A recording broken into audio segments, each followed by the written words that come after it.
Ihwatul iman rahimakumullah, tema yang akan kita bahas pada taklim ba'da subuh ini membahas tentang ahammiyatu dzikril maut, pentingnya kita mengingat kematian.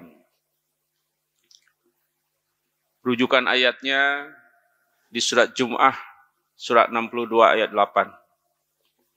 Allah berfirman kepada kita, Qul innal mautal ladzi tafirruna minhu fa innahu mulaqikum. Allah berfirman kepada kita, katakanlah, sesungguhnya kematian yang kamu pengen lari daripadanya, sesungguhnya kematian itu akan pasti menemu kalian. Jadi tidak ada kepastian melainkan kematian. Allah juga mengingatkan kita dalam surat Al-Imran ayat 185 dengan firman-Nya, kullu nafsin dha'iqatul maut wa innama tuwaffawna uzurakum yaumal qiyamah faman zuhziha 'anil nar wa udkhilal jannata faqad faz wa mal hayatud dunya illa mata'ul ghurur. Allah berfirman kepada kita, kullu nafsin dha'iqatul maut. Setiap jiwa, setiap diri, setiap individu pasti akan merasakan kematian. Wa innama tuwaffawna uzurakum yaumal qiyamah. Dan sesungguhnya, kata Allah, kami akan menyempurnakan pahala amal ibadahmu nanti pada hari kiamat. Jadi kita sabar saja kita dalam beribadah di dunia. Karena dunia itu sebentar. Bainas sittina wa sab'in, kata Rasulullah. Umur umatku itu antara 60-70. Umumnya secara global, umat Nabi Muhammad itu gak panjang. Bainas sittina wa sab'in, antara 60-70. 60-70 ini, kalau dikonversikan ke waktu akhirat, karena satu hari di akhirat sama dengan ka'alfi sanatim mimma ta'udun. Satu hari di akhirat sama dengan 1000 tahun di dunia. Kita di dunia hanya sejam setengah. Sangat singkat. Faman zuhziha 'anil nar wa udkhilal jannata faqad faz. Masih di surat Al-Imran 185. Siapa yang dijauhkan dari api neraka dan dimasukkan ke surga, sungguh dia telah sukses. Jadi ukuran kesuksesan kita di dunia bukan materi. Barusan saja kita sudah sholat 2 rakaat sebelum subuh. Kita sudah mengalahkan orang paling kaya sedunia, Bernard Arnault. Ya, dia pendiri dari Louis Vuitton, tas mahal itu, kekayaannya hampir 3.800 triliun. Kita baru saja mengalahkannya. Dengan apa? Dengan 2 rakaat sebelum subuh. Rakaatul fajri khairum minad dunya wa ma fiha. 2 rakaat sebelum subuh itu nilainya lebih baik dari dunia dan segala isinya. Jadi kalau ukuran sukses dunia, ya hanya dengan 2 rakaat sebelum subuh aja udah kalah orang paling kaya sedunia. Maka ukuran kesuksesan orang beriman ketika dia nanti di akhirat dijauhkan dari api neraka dan dimasukkan ke surga. Ujung dari surat Al-Imran 185, Allah mengingatkan kita tentang nilai dari dunia. Apa kata Allah? Dan ayat yang ujungnya seperti ini banyak di Al-Quran. Kurang lebih ada 16 ayat. Apa ujung dari surat Al-Imran 185? Allah mengingatkan kita, wa mal hayatud dunya illa mata'ul gurur. Tidaklah segala kesenangan dunia, kesenangan materi, kesenangan popularitas, kesenangan jabatan strategis, kesenangan berkeluarga, semua kata Allah, illa mata'ul gurur. Semuanya kesenangan palsu. Betul Pak? Semua palsu. Saya kalau ngajar di KPK itu, saya dapat ibroh. Ibrohnya apa? Ternyata tahanan-tahanan KPK itu adalah orang-orang yang sudah mendapatkan 3 hal yang diidam-idamkan manusia. Mereka punya materi, mereka punya popularitas, mereka punya jabatan strategis. Tetapi 3 itu semua tidak memberikan kebahagiaan. Karena kalau 3 hal itu bisa memberikan kebahagiaan, nggak mungkin ada tahanan KPK. Yang ditangkap KPK itu kan orang kaya, jabatan strategis, bisnismen, anggota DPR, artis, dan lain-lain. Maka kita harus ingat peringatan Allah kepada kita, dan banyak di berbagai ayat dalam Al-Quran, wa mal hayatud dunya illa mata'ul ghurur. Tidaklah kehidupan dunia ini melainkan kesenangan palsu. Demi Allah, tidaklah dunia dibanding akhirat, melainkan seperti seseorang mencelupkan jarinya ke lautan, falyandur bima yarji'u.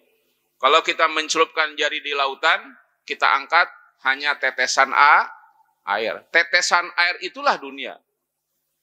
Lautan sejauh mata memandang, itulah akhirat. Makanya, paman zuhziha anin nar wa udkhilal jannah faqad faz wa mal hayatud dunya illa mata'ul ghurur. Ini hadis Hakim, ternyata bukan hadis qudsi, ya. Hadis biasa. Rasul bersumpah tadi, wallah. Ihwatul iman rahimakumullah. Jadi kematian adalah suatu kepastian. Tidak ada kepastian melainkan kematian. Pertanyaannya, kenapa kita suka lupa kepada kematian? Ya. Kenapa kita suka lalai dengan kematian? Padahal kematian mengintai kita 24 jam. Kita bisa meninggal kapan aja. Betul Bapak Ibu? Ya. Orang banyak meninggal dalam berbagai kondisi. Itu menunjukkan kematian itu ya bisa datang kapan saja. Karena kata Rasulullah, kafa bil mauti wagidon. Cukuplah kematian orang yang dekat sama kita, orang tua, abang, adik, anak, cucu, menantu. Itu adalah peringatan. Kafa bil mauti wagidon. Cukuplah kematian orang yang dekat sama kita itu, yang mungkin tiap hari kita ketemu, adalah satu peringatan. Istakhwada alaihimus syaitan, fa'ansahum zikrullah, ulaika hizbus syaitan, ala inna hizbus syaitan humul khasirun. Surah Al-Mujadilah ayat 19. Istakhwada alaihimus syaitan, setan telah menguasai mereka, yaitu manusia. Kita dikuasai setan. Apa yang akan dilakukan setan setelah menguasai kita? Kata Allah, fa'ansahum zikrullah. Membuat kita lupa kepada Allah. Termasuk lupa kepada kematian. Ulaika hizbus syaitan. Kalau orang suka lupa kepada kematian, merekalah golongan setan. Ala inna hizbas syaitan humul khasirun. Ingatlah, sesungguhnya golongan setan itulah orang-orang yang rugi. Yang kedua, Rasulullah bersabda dalam suatu hadis rawahu Muslim, kata Rasulullah, al-insan mahalul khata' wa nisyan. Manusia itu punya dua karakter negatif, kata Rasulullah.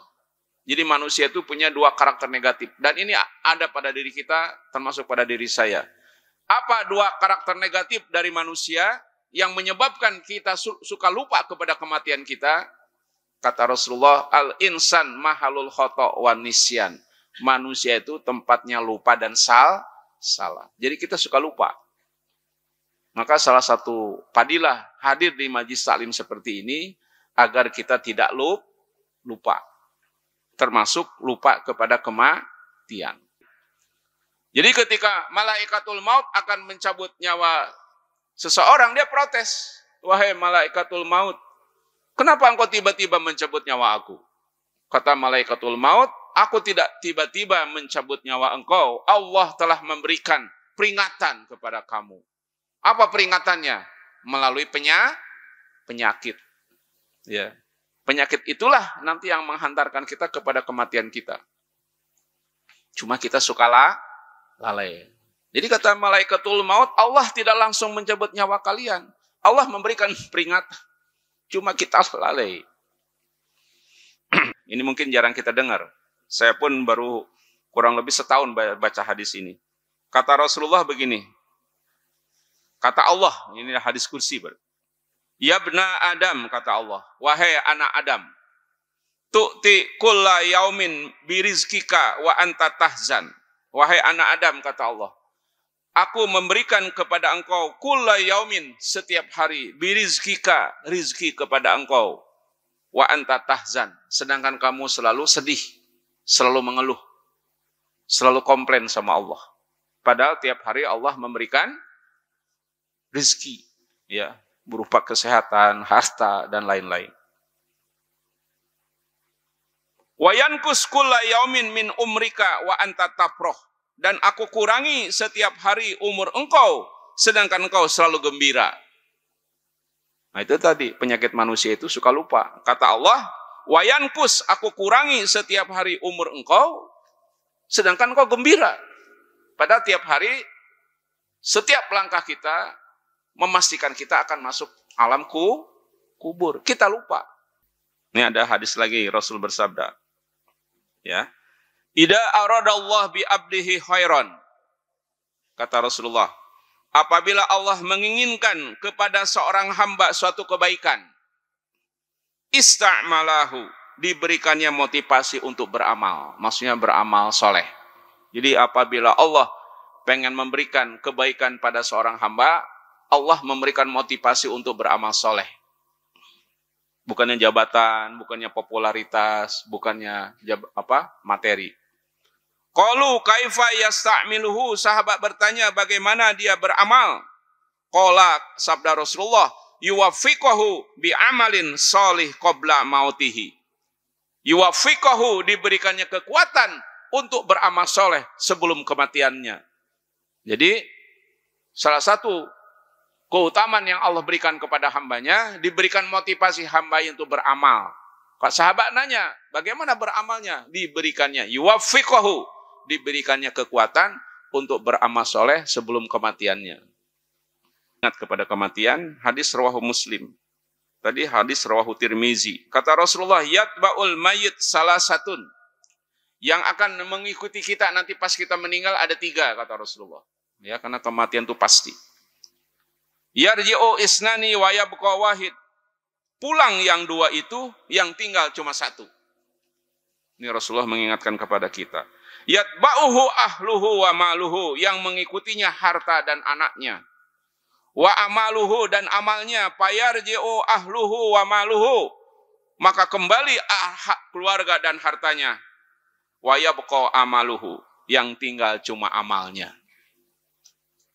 Nah, Ibnu Katsir dalam menjelaskan surat Asy-Syu'ara, dia surat 26 ayat 88 dan 89 kalau nggak salah, dihubungkan dengan hadis ini. Allah mengingatkan kita dalam surat Asy-Syu'ara surat 26 ayat 88 dan 89. Kata Allah apa? Yauma la yanfa'u malun wala banun illa man atallah biqalbin salim. Pada hari itu di akhirat nanti kita semua masih akan masuk alam akhirat. Yauma la yanfa'u malun wala banun, pada hari itu tidak guna harta dan anak. Illa man atallah biqalbin salim, melainkan orang yang menghadap Allah dengan hati yang penuh keimanan. Jadi yang menolong kita kalau meninggal cuma iman dan Islam. Yang lain nolong enggak? Kagak. Yauma la yanfa'u malun wala banun, kata Ibnu Katsir. Kenapa Allah mengatakan tidak guna harta dan anak? Karena 2 hal inilah yang paling dekat secara emosional kepada manusia, harta dan anak. Orang bisa bercerai karena harta, berribut dengan keluarga dengan harta. Ya. Ada 2 hal yang sangat emosional yang sekat dengan manusia, itu pun nggak menolong. Yauma la yanfa'u malun wala banun illa man Kalau yang 2 hal ini tidak bisa nolong, apalagi yang lain. Anak yang kita cintai sepenuh hati, kata Rasulullah, tidak menyelamatkan kita. Wa waladin solih yad'ulah, dalam satu hadis. Anak soleh yang hanya sekedar mendoakan, tidak menyelamatkan kita. Yang menyelamatkan kita adalah iman dan amal soleh. Itu jeritan ahli neraka. Ya. Fayaqula Rabbi laula akhartani ila azalin qarib, maka orang yang menjelang sakaratul maut itu dia menjerit. Mereka mengatakan, wahai Robku, kalau engkau menangguhkan barang sebentar dari sakaratul maut ini, fa'asadaqo, aku akan bersedekah. Menyesal dia. Anaknya gak nolong, istrinya gak nolong, materi gak nolong, gelar akademis gak nolong. Fa'asadaqo wa aku minas sholihin. Aku akan bersedekah dan aku akan jadi orang soleh. Cuma lambat. Ternyata salah satu padilah kalau orang rajin sedekah itu, kuburannya akan dirubah menjadi raudun min riyadil jannah. Jadi salah satu padilah sedekah, itu kuburan kita akan dirubah oleh Allah menjadi taman surga. Maka dia fa'asaddaqa, pengen bersedekah, bukan pengen sholat, pengen haji, pengen umroh, bukan, fa'asaddaqa. Nah, ini mengingatkan kita untuk menjadi ahlus sedekah. Apa hakikat kematian bagi kita? Ya, bagaimana kita menyikapi kematian orang yang kita cintai? Karena masih banyak umat Islam berniyahah. Tahu niyahah Bapak Ibu? Tahu niyahah yang sangat dilarang dalam Islam itu meratap. Hari ke-3, hari ke-7, hari ke-100, hari ke-1000, bahkan di haul-haul setiap tahun. Itu bagian dari budaya orang jahiliyah. Dalam Islam nggak ada keistimewaan. Apa? Dalam Islam, ya, hadis yang sahih yang saya tahu, bahwa kita kalau bertakziah, kalau berduka itu hanya tiga hari aja. Kita datang ke ahlul musibah, ya, ke ahlul musibah yang meninggal. Hari pertama dapat 2 pahala, silaturahmi dan takziah. Hari kedua dapat 2 pahala, silaturahmi dan takziah. 3 juga sama. Hari keempat hanya silaturahmi aja pahalanya. Karena berduka dalam Islam formalnya hanya 3. Kata Rasul apa? Arba'un fi ummati min amril jahiliyah la yatrukunahunna. Ada 4 perkara pada umatku dari budaya jahiliyah yang umat Islam belum meninggalkan sampai sekarang. Itu 4 hal itu ternyata benar, Pak. Apa yang dikatakan Rasul itu tepat dan akurat. Apa budaya jahiliyah yang umat Islam masih melakukan sampai pagi hari ini? Al-fahru fil ahsab, bangga dengan keturunan. Masih bangga orang dengan radennya, tekuknya, kemasnya, andinya, dan lain-lain. Padahal kata Rasulullah, gelar-gelar keningkaratan itu gelar jahiliyah. Karena ketika orang merasa dia turunan ningrat, dia merasa lebih dari orang. Itulah yang namanya kesombongan. Padahal kata Allah apa? Ukuran kemuliaan bukan itu. Allah menegaskan dalam surat Al-Hujurat ayat 13, Inna akramakum indallahi atqakum. Wa ta'nu fil ansab, budaya jahiliyah yang kedua adalah menghina nasab. Kata Allah dalam Al-Quran, waman ahsanu minallahi sibghah. Sibghah apa yang paling baik? Ya, sibghah Allah. Apapun, siapapun dia, termasuk saudara kita, atau apapun warna kulitnya. Kalau orang sudah tersibghah, sudah mengenal iman dan Islam, akan jadi orang baik. Siapapun, walaupun saudara kandung kita, kalau belum mengenal iman dan Islam, akan jadi orang yang tidak baik. Apa kurangnya Abu Lahab, Abu Jahal? Pamannya Rasulullah. Tapi karena mereka tidak mau mengenal iman dan Islam, jadi orang jahat. Padahal pamannya Rasulullah. Yang terakhir, kata Allah, budaya jahiliyah yang umat Islam masih melakukan sampai detik hari ini adalah an-niyahah, meratapi orang yang telah meninggal. Nah, itulah namanya tahlilan itu. Tahlil itu sunnah, kita disunahkan, ya. Bahwa Abdul Dzikri fa'lam annahu la ilaha illallah, itu ada kalau tahlil. Yang kedua, Islam itu kalau bicara masalah hak seseorang, properti seseorang, sifatnya itu fleksibel. Haji wajib bagi yang punya uang, umroh sunnah bagi yang punya uang, akikah sunnah bagi yang punya uang, kurban sunnah mu'akadah bagi yang punya uang. Kalau gak punya uang ya nerima kurban aja, jangan haji, jangan umroh, jangan akikah. Fleksibel Islam itu kalau bicara keuangan. Tapi ada budaya yang ada di 3 negara ini, Indonesia, Malaysia, Brunei, orang punya uang, nggak punya uang, harus keluar uang. Itu tahlilan. Tidak sedikit akhirnya pinjam utang, ya Pak, ngutang untuk ngadain tahlilan. Nah, poin yang terakhir yang ingin saya sampaikan di sini, bagaimana sikap kita kalau kita ditinggalkan orang yang kita cintai. Supaya kita tidak niyahah, tidak meratap. Yang pertama yang harus kita sadari, ketika ditinggalkan orang yang kita cintai, yang pertama yang harus kita sadari, itulah sunnatullah. Memang semua orang akan meninggal. Sunnatullah, sadari itu sunnatullah. Termasuk diri kita. Ya, kafa bil mauti wagidon tadi ayat hadisnya. Cukuplah kematian orang yang dekat sama kita itu sebagai peringatan. Sunnatullah. Mau tidak mau kita akan meninggal. Walau kuntum fi burujim musyayyadah, kata Allah. Walaupun kamu ada di benteng yang teguh, meninggal aja. Itu sunnatullah. Yang kedua, yang syar'i, kalau kita ditinggalkan orang yang kita cintai, sadarilah itu takdir. Kalau sunnatullah ayatnya Al-Imran 185. Kullu nafsin dha'iqatul maut. Yang kedua, sikap mental kedua, kalau kita ditinggalkan orang yang kita cintai adalah sadarilah itu takdir. Memang almarhumah itu meninggalnya ya hari itu, jam itu, menit itu, detik itu. Sedangkan takdir itu rukun iman kita yang keenam. Maknanya ketika ditinggalkan orang yang kita cintai, jangan diandai-andai. Memang sudah takdirnya meninggal. Kata Rasul, kul qaddarullah. Kalau kita kena musibah, reaksi pertama, kul qaddarullah. Katakan takdir Allah. Allahumma azzurni fi musibati wa akhlifli khairan minha. Ya Allah, berilah aku kesabaran dari musibahku ini dan gantilah dengan yang lebih baik. Itu jaminan dari Rasulullah, kalau kita kena musibah, kehilangan sesuatu, pasti diganti dengan yang lebih baik. Itu yang kedua Pak ya. Jadi kalau kita ditinggalkan orang yang kita cintai, yang pertama itu sunatullah, yang kedua itu adalah merupakan takdir. Ya. Jangan diandai-andai. Yang ketiga, meninggalnya orang yang kita cintai, di situ adalah ada rahmat dari Allah. Kenapa ada rahmat dari Allah? Karena Rasulullah pernah bersabda begini Pak. Ya, mali abdil mu'min indil zaza ida qabantu sofiyahu min ahli dunya sumastasabahu illal jannah. Itu hadis sahih. Kematian orang tua, kematian suami, istri, anak, dan lain-lain, ada rahmat dari Allah di situ. Kata Rasul begini, mali abdil mu'min indil zaza.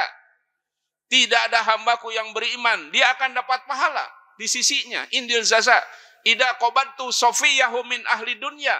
Apabila diambil kekasihnya yang ada di dunia, suami, istri, anak, dan lain-lain, sumastasabahu, kata Rasul. Kemudian dia sabar, sambil mengharap pahala dari Allah. Illal jannah, melainkan sorga. Allah menegaskan kepada kita Pak, di surat Al-Hadid ayat 22. Ma asaba min musibatin. Tidak ada satupun musibah, termasuk musibah ditinggalkan orang yang kita cintai. Ma asaba min musibatin. Tiada satupun musibah fil ardi yang menimpa muka bumi ini, wa fi anfusikum, dan musibah yang telah menimpa diri kalian, illa fi kitabim min qabli an nabra'aha inna dalika 'ala Allah yasir. Kata Allah, apapun musibah yang menimpa diri kita, dari musibah kecil sampai musibah berat, ditinggalkan orang yang kita cintai, kata Allah, melainkan semuanya sudah tertulis di kitab di Lauhul Mahfuz. Bahwa mengimani takdir pahalanya sangat besar. Surah Al-Hujurat ayat 10, Allah berfirman kepada kita, innama yuwaffas sabiruna ajrahum bighairi hisab. Itu pahala mengimani takdir Pak. Innama yuwaffas sabiruna ajrahum bighairi hisab. Sesungguhnya Allah akan menyediakan bagi orang yang sabar dengan musibah itu bighairi hisab, dengan pahala yang tidak terbatas. Jadi kenapa Allah suka memberikan musibah kepada kita? Di antara sekian banyak hikmahnya, supaya kita selamat pada saat dihisab. Nah, ihwatul iman rahimakumullah, Bapak Ibu yang dirahmati Allah. Jadi, cara sikap yang syar'i, kalau kita ditinggalkan orang yang kita cintai, pertama, anggap itu sunnatullah, bahwa kita pun akan meninggal. Nah, ihwatul iman rahimakumullah, saya kira itu saja pembahasan tentang ahammiyatu dzikril maut, pentingnya kita mengingat kematian.